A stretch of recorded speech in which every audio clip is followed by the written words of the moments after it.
Matius 5 ayat 9. Berbahagialah orang yang membawa damai, karena mereka akan disebut anak-anak Allah.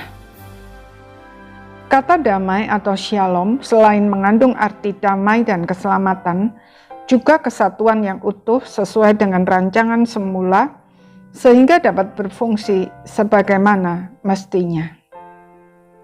Dari makna tersebut kita tahu bahwa pembawa damai bukan sekedar berfungsi untuk menjaga agar tidak konflik, lalu mengabaikan dosa. Sebab jika hanya itu yang kita lakukan, kita tidak menolong terciptanya kesatuan yang utuh sesuai dengan rancangan Allah, agar dengan demikian komunitas kita dapat berfungsi sebagaimana mestinya. Sebaliknya yang terjadi adalah gencatan senjata, masing-masing jaim supaya tidak ada yang tersinggung.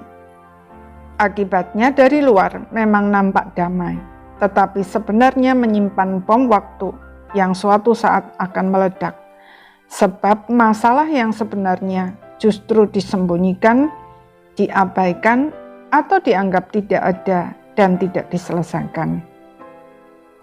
Tuhan Yesus yang adalah Raja Damai menyatakan sebuah paradoks dengan berkata bahwa Dia datang bukan membawa damai, tetapi pedang. Maksudnya, untuk mencapai damai sejati, langkah pertama justru membawa setiap dosa dan kejahatan ke permukaan dan memeranginya secara terbuka. Di sisi lain, Dia rela mengorbankan dirinya sendiri, mati di salib untuk menebus orang berdosa. Dengan jalan itu, Tuhan Yesus dapat memperdamaikan orang percaya dengan Allah, dan sebagai dampaknya, orang percaya dapat berdamai dengan dirinya sendiri. Maksudnya, bisa menerima diri sendiri sebagaimana adanya dengan segala kelebihan dan kekurangan, keberhasilan dan kegagalan, pengalaman-pengalaman yang menyenangkan maupun yang menyakitkan dan lain sebagainya sebagai bagian dari hidup yang patut disyukuri. Tanpa semua itu, mustahil kita bisa menjadi pembawa damai. Sebab orang yang belum bisa menerima dirinya apa adanya, mustahil bisa memandang orang lain secara proporsional dan oleh karenanya mustahil untuk bersikap objektif.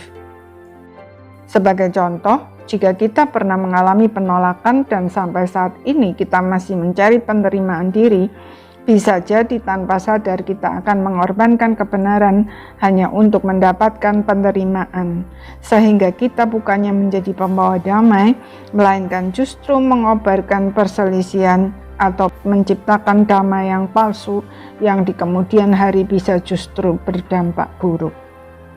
Pada kenyataannya, cara pandang dan sikap terhadap diri sendiri itulah yang sadar ataupun tidak kita terapkan kepada orang lain. Jika kita penuh tuntutan dan sangat kritis terhadap diri sendiri, kita juga akan penuh tuntutan dan sangat kritis terhadap orang lain. Sebaliknya, jika kita bisa menerima diri sendiri apa adanya, kita juga akan mudah menerima orang lain apa adanya. Tuhan menghendaki setiap orang percaya menjadi pembawa damai. Untuk itu, Kristus sudah memperdamaikan kita dengan Allah dan memberikan status sebagai anak Allah. Tetapi, kita juga harus melakukan bagian kita. Hidup sesuai dengan status kita, berdamai dengan diri sendiri, dengan masa lalu kita yang menyakitkan, kegagalan-kegagalan kita, dan lain sebagainya, sehingga kita bisa memandang orang lain secara proporsional dan bersikap bijak. Kiranya Tuhan menolong kita berproses menjadi pembawa damai. Amin.